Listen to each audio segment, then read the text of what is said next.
वो क्या चीज था और वो किस तरह से इसको हम समझेंगे। तो सरकार जी, मुझे आप बताएं कि ये जो संसद में जो कुछ हुआ घटनाएं कल न्यू विस्टा में, वो क्या था। देखिए, दुखद है कि हमारे नौजवानों को ऐसा सब काम करना पड़ रहा है। इस बात से मैं सचमुच दुखी हूं। लेकिन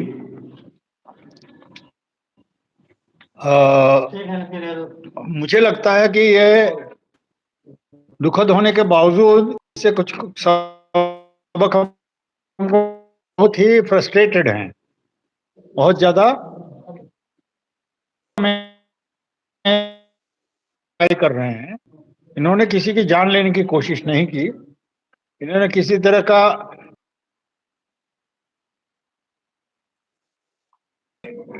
हताशा को इस तरह से उन्होंने व्यक्त किया है। ये हताशा का प्रकटीकरण है, ऐसा मुझे लगता है। लेकिन इसमें जो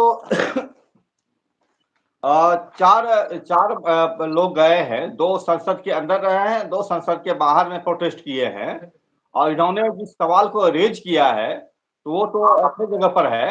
लेकिन कुछ लोग इसको भगत सिंह से जोड़ रहे हैं और कुछ लोग इसको अफजल गुरु से जोड़ रहे हैं। आप किससे जोड़ रहे हैं इसको। मैं तो हताशा से संगठित मामला नहीं लग नजर आ रहा है। और दूसरी बात है कि ये कोई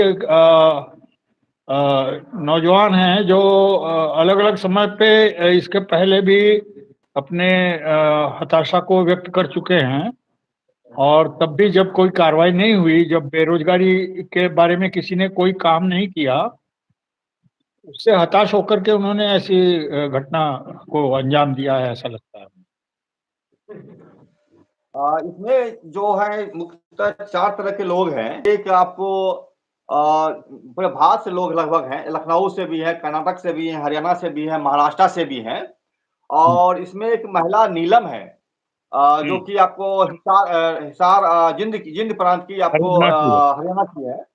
तो इनके ही स्टेटमेंट आया है।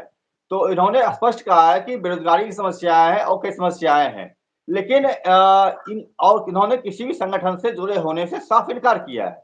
मुझे आप ये बताएं कि जो खबरें आ रही है, इनके भाई ने भी बताया कि हमारी बहन जो है किसान आंदोलन में शामिल हुई थी।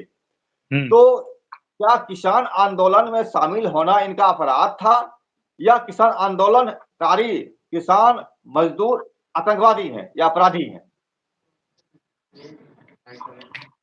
देखिए, किसानों के बारे में तो जब वो आंदोलन शुरू हुआ था तभी उन्हें खालिस्तानी कहा गया, आतंकवादी कहा गया।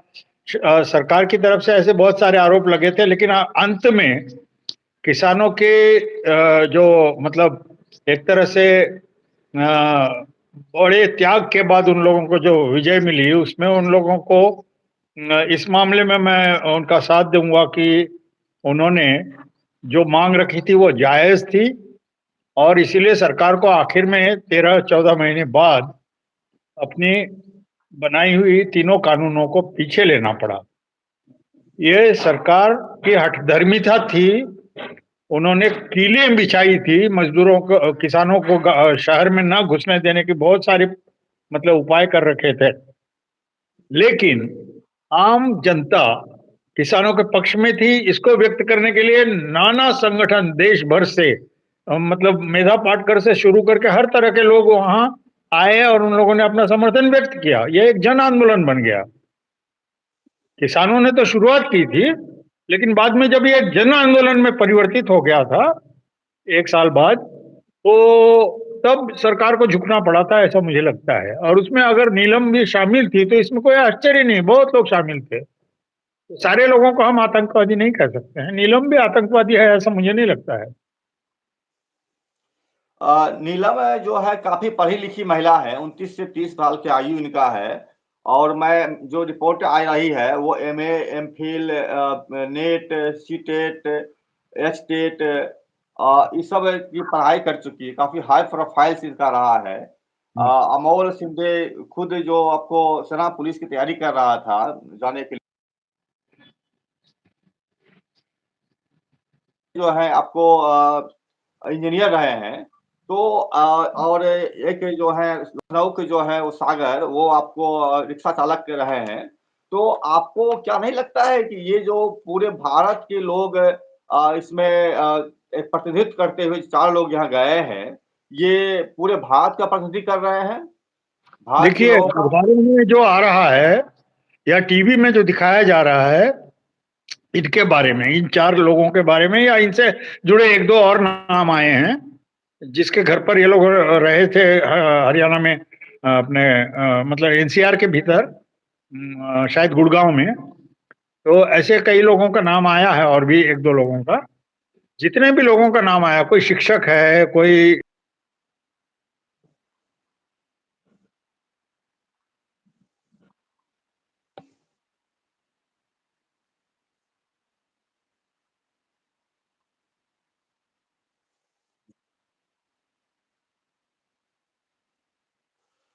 तो ये जो अभी जो मैं घटनाएँ नहीं घटी हूँ। हैं। हाँ, लेकिन लगता है कि ये लोग कोई आतंकवादी नहीं हैं, बल्कि अपनी फ्रस्ट्रेशन को व्यक्त करने की कोशिश ये कर रहे हैं। और ये देश भर से आए हैं, ये बात सच है, लेकिन बहुत ज्यादा संगठित कुछ प्रयास कर रहे हैं, या कोई बड़ी योजना बना रहे हैं, या कोई क्या कहते हैं उसको, देश विरोधी कार्रवाई कर रहे हैं, ऐसा मुझे नहीं लगता। ये जो 4 लोग की गिरफ्तारी हुई है, था आज कुछ से लोग 22 साल पहले, उसी दिन को इन्होंने चुना, ये भी सिंबॉलिक है, मुझे लगता है ये भी एक सिंबॉलिक है। ये सिंबॉलिक है। कुछ लोग इसको भगत सिंह से जोड़ रहे हैं, कुछ लोग इसको अफजल गुरु से जोड़ रहे हैं, 13 दिसंबर होने की वजह से। आपको क्या लगता है, ये भगत सिंह से ज़्यादा नज़दीक है या फिर अफजल गुरु के नज़दीक है? अफजल गुरु के साथ तो मैं इनकी कोई समानता नहीं देखता हूँ। अफजल गुरु असली में कोई एक लंबी कहानी है, उसके बारे में यहाँ हम शायद चर्चा नहीं कर पाएंगे।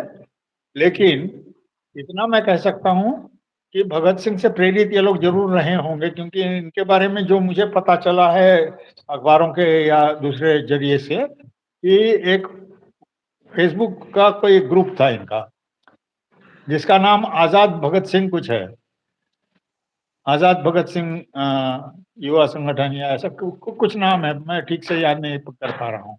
लेकिन ये भगत सिंह को अपने साथ जोड़ रहे हैं खुद ही। इन लोगों ने जो ये नारा भी लगाया, वो फांसीवाद के विरोध में कोई नारा लगाया था शायद, पार्लियामेंट के अंदर। तो इसीलिए, और बाहर भी जो लोग गिरफ्तार हुए, उन लोगों ने कुछ नारा जो लगाया था वो भी फांसीवाद के विरोध में था, वो भारत के विरोध में नहीं था। हाँ, उन्होंने कहा था कि भारत माता की जय। हम हाँ, जब कोई मांग करते, हम बेरोजगार हैं, हम देश के नागरिक हैं, हम किसी संगठन से जुड़े हुए नहीं हैं, और हम जब किसी चीज़ की मांग करते हैं, रोजगार की मांग करते हैं, तो पुलिस हमको लाठियाँ से मारी जाती है, हमको जेल में बंद किया जाता है, हमारी कोई सुनने वाला नहीं है, इसलिए करके हम जो यहाँ प्रोटेस्ट कर रहे हैं। उन्होंने ये कहा था, नीलम ने इन्होंने ये बात स्पष्ट कही है। लेकिन मेरा कहना है, अगर आप इसको भगत सिंह से रिलेट करते हैं, तो भगत सिंह तो 8 अप्रैल 1929 को जो बम फेंका था उन्होंने असेंबली में, जो कि आज पर्यटक के तौर पर रखा हुआ है वो। हाँ, तो इसमें जो है उन्होंने पर्चा भी फेंका था। हाँ। उन्होंने नारे लगाए थे, उन्होंने पर्चे फेंके थे। इन्होंने पर्चा क्यों नहीं फेंका? अगर भगत सिंह प्रभावित थे तो? अभी ये तो मतलब उनसे पूछा जाना चाहिए कि उन्होंने क्यों नहीं भेजा फेंका पर्चा। शायद ये लोग, मुझे तो लगता है ये लोग भगत सिंह जितने संगठित लोग नहीं हैं। भगत सिंह भी कम से कम संगठित था, उनके पीछे एक मतलब संगठन था। इनके पीछे मुझे ऐसा कुछ नहीं लगता है। ये ऐसे नौजवान हैं जो, इनको भटके हुए नहीं कह सकता हूं मैं, ये बहुत निराश हैं, हताश हैं, और हमारे देश के भविष्य हैं। इन्हीं लोगों से हमको आगे देश को ले जाना पड़ेगा, इसलिए इनको हम समझा बुझा करके इनकी जो समस्याएं हैं उनको ऊपर अगर दृष्टि कोण मतलब हमारा केंद्रित करें, और इन सवालों को, जो बुनियादी सवाल है इस देश के, भुखमरी है, बेरोजगारी है और गरीबी है, ये तमाम जो समस्याएं हैं इस देश की, उसमें बेरोजगारी एक भयंकर समस्या है युवकों के सामने खास करके। और ये सभी नौजवान लड़के दिख रहे हैं, 30-32 साल के या उससे कुछ कम उम्र के। जिनकी नौकरी पाने की संभावना धीरे धीरे खत्म होने लगी है, उस छोर पर पहुंच गए हैं वो लोग, जहां से आगे उनको कुछ अंधेरा ही दिखाई दे रहा होगा। तो इसलिए ये मैं आप इतना ही आप कहना मुझे आप चाहूंगा कि इनको मैं न तो आतंकवादी मानता हूं, न भगत सिंह जैसा कोई संगठित शक्ति मानता हूं। ये सिर्फ अपने अभिव्यक्ति का एक तरीका इन्होंने अपनाया है कि इन लोगों ने जाके कुछ धुआं वगैरह का वो इंतजाम किया और फिर बाद में कुछ नारे लगाए। तो ये पर्चा क्यों नहीं फेंके हैं, इसके लिए हम क्या कह सकते हैं?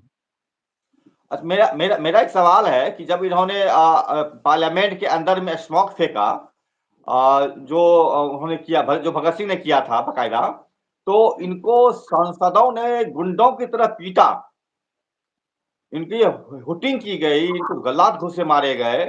ये कितना सही लगता है आपको? देखिए, सांसदों की जो गरिमा है उसको वो चोट पहुंचाने वाली घटना है, ऐसा मुझे लगता है। सांसदों को देश के प्रतिनिधि के तौर पर ज्यादा भद्र और सभ्य तरीके से पेश आना चाहिए था। इन्हें गिरफ्तार करवाने में अगर वो मदद करते तो इसमें कोई दोष नहीं है, लेकिन इनके साथ मारपीट करना ये बहुत गलत है, ऐसा मुझे लगता है। ये अभी नया थ्योरी चल रहा है कि अगर उसमें जहरीला स्मोक होता या कुछ हो जाता, सांसद मर जाते, तो मेरा सीधा सा कहना है कि अगर 2-4 सांसद ऐसे मर भी जाते अगर, तो क्या बिगड़ जाता देश का? जो कि खुद ही इतने ज़्यादा भ्रष्ट हैं, इतने ज़्यादा अपराधी हैं, इतने ज़्यादा नरसंहार और हत्याओं के अभियुक्त हैं, ऐसे लोग अगर मर भी जाएँ अगर, तो क्या फ़र्क पड़ता है देश पे है? देखिए, फिर भी वो लोग जनता के द्वारा चुने गए हैं, ऐसा कहा जाता है। चुनाव के बारे में ही पहले सवाल है कि वो ईवीएम से जो चुनाव हो रहा है उसके ऊपर भी सवाल है। तमाम प्रश्न हैं कि हमारे जो सांसद है वो कितने वैध हैं, चुने हुए प्रतिनिधि हैं जनता के, जनता के सही मुद्दों को वो पेश कर रहे हैं या नहीं। ये तो बहुत बहुत बड़ा सवाल है, ये इससे सीधे जुड़ा भी नहीं है, लेकिन फिर भी मुझे लगता है कि जो सच्चाई है यह है कि हमारे सांसदों का व्यवहार कभी कभी तो घृणास्पद स्तर तक चला जाता है। वो एक दूसरे से भी मारपीट कर लेते हैं, हाँ, तोड़-फोड़ करते हैं संसद के अंदर। ये सब तो हम हमेशा देखते आए हैं, विधानसभाओं में भी और संसद में भी। इसीलिए और इनके पीछे बहुत सारे लोगों का, मतलब लगभग 1/3 लोगों के ऊपर तो क्रिमिनल केसेस का पूरा अंबार है। ये सब मतलब गुनहगार लोग हैं, या सिद्ध नहीं हुआ होगा या सिद्ध होगा या नहीं होगा, इसके बारे में मैं कुछ नहीं कह सकता हूँ। तो न्याय व्यवस्था तय करेगी।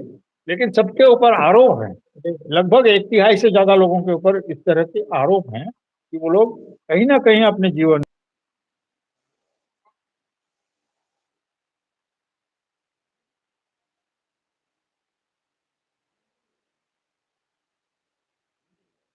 जो की है उससे मैं सहमत नहीं रहा हूँ। मेरा मेरा अगला सवाल है, अंतिम सवाल भी मेरा होगा आपसे कि अब जो इस परिस्थिति में आप देख रहे हैं 4 युवाओं का भविष्य, उसको आप किस रूप में देख पा रहे हैं? इन बच्चों को सही मार्गदर्शन करने की जरूरत है। इन बच्चों को चूंकि ये लोग देश के अगली पीढ़ी के, मतलब जो कर्णधार बनने जा रहे थे, इसीलिए इनसे बहुत सारा अत्याचार करके, इन लोगों को डरा करके या इनके ऊपर बड़े बड़े भयंकर आरोप लगा करके इनको देशद्रोही सिद्ध करने की जो कोशिश होगी, तो मैं उससे समझता हूं कि कुछ समस्या का हल नहीं होगा। समस्या का हल उनकी जो मांगे हैं या उनका जो दृष्टिकोण है उसको समझने की है और उसको सुलझाने की है। धन्यवाद। मेरा मेरा थोड़ा-सा एक और सवाल अंतिम में। इस घटना को क्या इस रूप में देखा जा सकता है कि नरेंद्र मोदी ने जब प्रधानमंत्री रहते हुए स्पष्ट कहा था कि अगर आपको मेरा क्रियाकलाप अच्छा ना लगे, तो मुझे आप जिस चौराहे पर बुलाएँगे, मैं आऊँगा। और नरेंद्र मोदी आज 9 साल बीतने के 7 साल बीतने के बाद भी नहीं आए। तो क्या इसको इस रूप में देख सकते हैं, जनता अब पार्लियामेंट पहुँच गई है? नहीं, वो जनता का मतलब पूरी जनता का प्रतिनिधित्व करते हैं ऐसा नहीं लगता है मुझे, लेकिन नरेंद्र मोदी जी के मतलब प्रधानमंत्री हमारे जो हैं माननीय प्रधानमंत्री नरेंद्र मोदी जी के जो आश्वासन हैं या उनके जो कहने की लहजे को हम लें तो वो थोड़ा अतिशयोक्तिपूर्ण होता है हमेशा। वो बहुत बड़ा चढ़ा करके बोलते हैं ऐसा मुझे लगता है, और उससे एक निराशा फैली है, इसमें कोई शक नहीं है। युवकों में एक निराशा आ गई है और ये उसका प्रतिबिंबन है, ये उसी का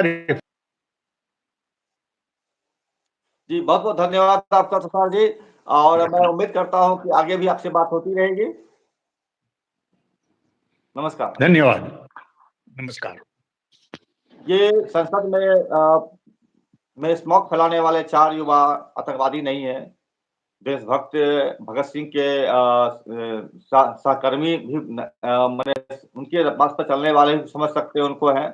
उनको अफ़ज़ल गुरु से जोड़ना गलत होगा और इन लोगों को मुख्य धारा में लाने की ज़रूरत है। इन लोगों पर किसी भी तरह की आपराधिक कार्रवाई करने की ज़रूरत नहीं है। यही तुषार कांत जी का मानना है। नमस्कार, मैं समर भूमि से रोहित शर्मा। हमारा चैनल देखते रहिए और अगर हमारी न्यूज़ अच्छी लगे, इसे लाइक करें, सब्सक्राइब करें, शेयर करें। नमस्कार।